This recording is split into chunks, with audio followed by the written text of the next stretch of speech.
E enriquecendo, vamos agora de república populista. Populismo? É. Você lembra o que é o populismo?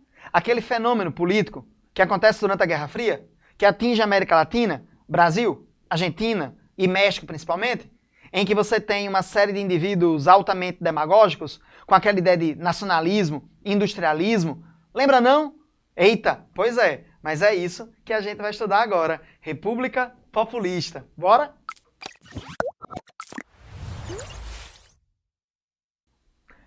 Olha só, a República Populista, ela também será chamada de República Democrática, porque se dizia que havia uma democratização em relação ao governo Vargas, que terminou o Estado Novo lá em 45.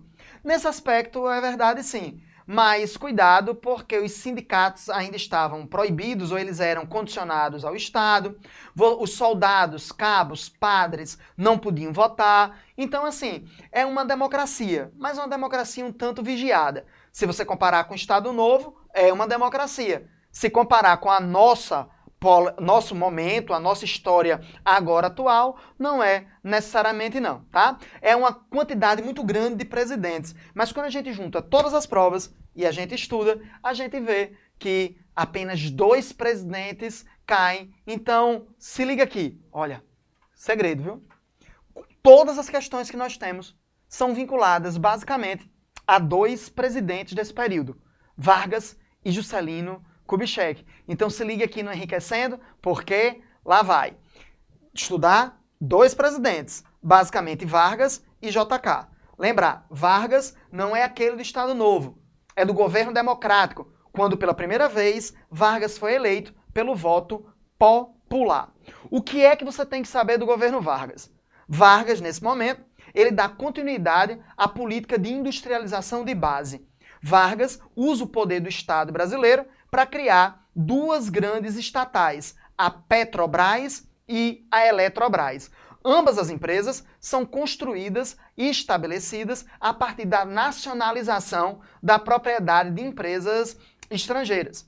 Tá? Vargas se utiliza do Estado para tirar patrimônio, tecnologia, capital de empresas privadas americanas e europeias que estavam no Brasil para montar a Petrobras e a Eletrobras dentro de um discurso nacionalista, como, por exemplo, a campanha do petróleo é nosso. A Petrobras já nasce grande e poderosa, controlando. Isso vai da exploração, refino e distribuição do combustível. Complementando ela, tinha a Eletrobras com toda a preocupação de produção de energia elétrica. Em ambos os casos, Vargas consolida essa industrialização de base, mantendo uma efetividade de investimento ligado à produção de energia. Só que uma série de crises econômicas, conflitos com as elites e os Estados Unidos, e o governo Vargas conclui-se com o suicídio do presidente.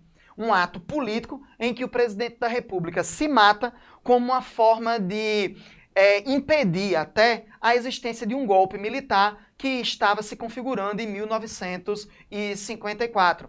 A crise política culmina com o suicídio, que foi um ato, sobretudo, político do presidente da República. Vargas, inclusive, dá um tiro no peito e não na cabeça, para preservar a ideia do rosto, para ser representado em todos os meios de comunicação possíveis. As pessoas então vão chorar a ideia do presidente que morreu para proteger o Brasil. Até no último momento, Vargas ele foi populista. Até no último momento, Vargas foi estratégico. Outra coisa importante é o governo de Juscelino Kubitschek, um dos presidentes mais importantes da história do Brasil, junto com Fernando Henrique e junto com Getúlio Vargas.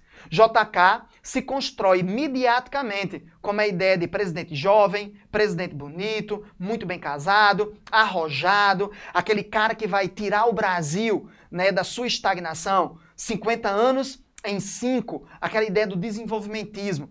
Getúlio vai perder para Juscelino nessa questão midiática de reflexão sistemática, sempre sorrindo, fotografia, câmeras por todo lado. JK vai ser o presidente que se constitui midiaticamente. No governo de JK, nós temos a industrialização também, só que é uma industrialização de bens de consumo, consolidando a classe média nesse momento. Dois objetos são muito significativos: a ideia do carro e do eletrodoméstico. É quando essa classe média brasileira, efetivamente consolidada, se sente poderosa, com a autoestima lá em cima, com o conceito de poder de compra. A ideia da classe média se fazer a partir de sua capacidade de comprar tanto o carro como os eletrodomésticos mudam a concepção de vida do brasileiro, de família do brasileiro. O cuidado que você tem que ter com a industrialização de bens de consumo aí é porque ela é feita com capital, tecnologia estrangeiras. Não é o governo brasileiro, é a iniciativa privada que é responsável por essa questão. Então, cuidado. No governo de Juscelino Kubitschek, você tem toda aquela ideia de criar a ideia da classe média associada à capacidade de consumo. Olha essa imagem, olha como ela é interessante. Vamos fazer uma análise sobre ela. Tá? No Enriquecendo, lembre que a gente tem toda a discussão da imagem como um documento histórico. Isso indo de uma propaganda a uma fotografia. Olha só a imagem. A ideia de uma geladeira, que era algo revolucionário, de modificação no cotidiano brasileiro, e essa geladeira está cheia. Observe que você tem de frutas a bebidas alcoólicas. A quantidade de alimento que está aí, é impossível essa família de 4 pessoas consumir.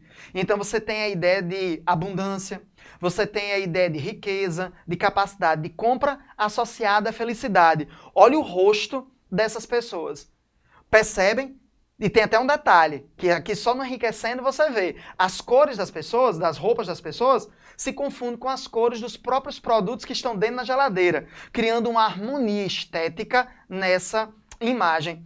Perceba que é um casal branco, veja como a menina, a criança, ela está vestida, olhe como a mãe está vestida, olhe como o pai está vestido, olhe como o menino está vestido, olhe como você tem uma reprodução do comportamento a partir da ideia das cores e das vestimentas. Observe que é um casal branco, bem-sucedido, ela, uma dona de casa que está feliz e alegre com o presente que o maridão está trazendo. Veja que a análise que a gente pode fazer dessa imagem, ela pode ser uma análise política, econômica, social, comportamental, mas que constrói a harmonia perfeita da classe média brasileira com o consumo, com o produto e com aquilo de melhor que o governo de Juscelino Kubitschek poderia oferecer. São os anos dourados, os anos da perfeição. O Brasil é lindo, maravilhoso, é o país da bossa nova, que fala, que canta as belezas naturais, o cotidiano de lazer, o meu barco, a minha praia, aquela mulher linda que passa, os homens jogando bola. Então é uma harmonia dentro da praia, dentro de uma adoração dos corpos que é associado aí. Cuidado, o Brasil não é tão perfeito assim, tá? O governo de Juscelino estabelece esse plano de metas como elemento do desenvolvimentismo. Mais uma vez, mostrando o arrojo do presidente, a sua coragem. É aí que você tem, por exemplo, a construção da cidade de Brasília. Dentro da ideia de uma perfeição arquitetônica, de uma tecnologia, que o Brasil mostra ao mundo como ele é poderoso, rico, inovador, capaz de realizar qualquer coisa. Só ninguém contava com os custos de Brasília e as dívidas que isso acabaria acarretando ao Estado brasileiro. Só uma curiosidade, o Brasil rompe com o FMI no final do governo de Juscelino, exatamente porque os custos da construção de Brasília foram altíssimos. Brasília como a capital da esperança, Brasília como a cidade perfeita, Brasília como símbolo da renovação, do novo, uma nova capital, novos políticos, novas práticas, o Brasil, o país do futuro que se faz no Planalto Central. Será que isso funciona necessariamente dessa maneira? Essa política de Brasília associada a novos discursos são, na realidade, renovações do mesmo. Custo, corrupção, falta de estratégia. Brasília nasce e junto com Brasília nasce a primeira favela de lá. O que é que eu vou fazer com as pessoas que foram trabalhar em Brasília? Ninguém lembrou? Será milhares de trabalhadores que construíram a capital nacional? Quando a construção termina, surge a primeira favela. Falta de pensamento estratégico? Ou porque você não se importava com as pessoas que foram construir a cidade? Pense um pouco sobre essa questão, tá? De qualquer maneira, esse período também é um período da Bossa Nova. João Gilberto, por exemplo, Vinícius de Moraes, cantando as alegrias de ser a classe média, de morar perto da praia, Copacabana. É quando você cria o sonho dessa classe média ligada a um consumo perfeito do carro, de eletrodomésticos. Mas também essa industrialização de bens de consumo no governo de JK veio a nos trazer a acentuação das desigualdades regionais. Centro-Sul, tudo. Norte e Nordeste, quase nada. É por isso que o presidente cria, inclusive, a SUDENE. A Superintendência de Desenvolvimento do Nordeste foi uma tentativa de diminuir a acentuação dessas desigualdades sociais. Tá? O governo de Juscelino, esse período dos anos 50 para 60, é um período que a propaganda foi muito utilizada para convencer as pessoas a consumir. Só que não é só isso. Perceba as propagandas desse período muito vinculadas à construção do gênero, ao estabelecimento de um elemento que é a rainha do lar. É a mulher doméstica. É a mulher que está dentro de casa. É a mulher que continua com as mesmas obrigações, lavar, passar, cozinhar. Só que agora ela tem que estar linda, perfeita e maravilhosa. A rainha do lar é um conceito muito significativo e interessante sobre isso, porque não é a mulher comum, não é a mulher dos tempos antigos, é uma mulher nova, é uma mulher renovada, mantém as mesmas funções, a sua mesma condição do lar, mas associada agora a uma série de eletrodomésticos que a tornam a rainha do lar. O lugar da mulher, inclusive construído espacialmente dentro das casas, é a sala, é a cozinha, é o quarto. É lavar, é passar, é cozinhar. Só que agora, dentro de um elemento associado à propaganda. Olha que interessante essa propaganda das panelas Rochedo. Tá? Primeiro, a ideia é que a panela ela é duradoura, resistente, é rochedo, é rocha, ela é eterna. Olhe o perfil da mulher. Percebe que é uma mulher branca, afilada, dentro dos padrões norte-americanos, construídos a partir da ideia da Barbie. Da Barbie. Você nunca parou para pensar nisso, não? Olha que todas as propagandas desse período constroem mulheres brancas, de nariz bem afilado, pescoço comprido, tez branca, cabelo muito bem organizado, todo laqueado, e o maridão lá atrás, ó, se gabando porque deu o presente à mulher. O presente e a alegria da mulher é a panela, é o eletrodoméstico. Quando a gente presenteia a nossa mãe, lembra dessa história? Aí você dá uma panela à sua mãe, você dá um jarro à sua mãe. Você não dá para ela, você dá para casa. Porque é ela que vai operar isso. A ideia de onde a mulher deve ficar, como ela deve se comportar, como ela deve agir, como ela deve se vestir. Essas propagandas não anunciam apenas produtos, mas anunciam comportamentos. Educam mulheres, educam homens, estabelecem qual é o lugar do homem, estabelecem qual é o lugar da mulher, qual é o papel que eles devem desempenhar nessa relação. Essa propaganda consegue nos dar e visualizar muito bem isso que eu estou colocando a vocês. Por outro lado, observe aí a propaganda da Arno. A mãezona lá, ou a sogra, sentada na cadeira, estão vendo? E você tem uma série de eletrodomésticos. Isso vai da enceradeira até o liquidificador e o aspirador. Olha a alegria delas, a felicidade delas, a ideia de casamento, porque é a única solução, o único caminho que você tem para a mulher é o casamento. Esse casamento, ela se coloca como a rainha do lar, ela se coloca como a detentora de produtos que ela ganhou para o casamento, e isso é a felicidade dela, é a alegria dela. A mulher existe para casar, a mulher existe para ter filhos, a mulher existe para tomar conta dos filhos, do marido e da casa, e ela precisa desses eletrodomésticos. Olha a satisfação da senhora mais velha sentada, vendo como a mais jovem tem produtos. Eu até arriscaria dizer que a mulher mais velha olha e diz: que inveja, eu não tive nada disso.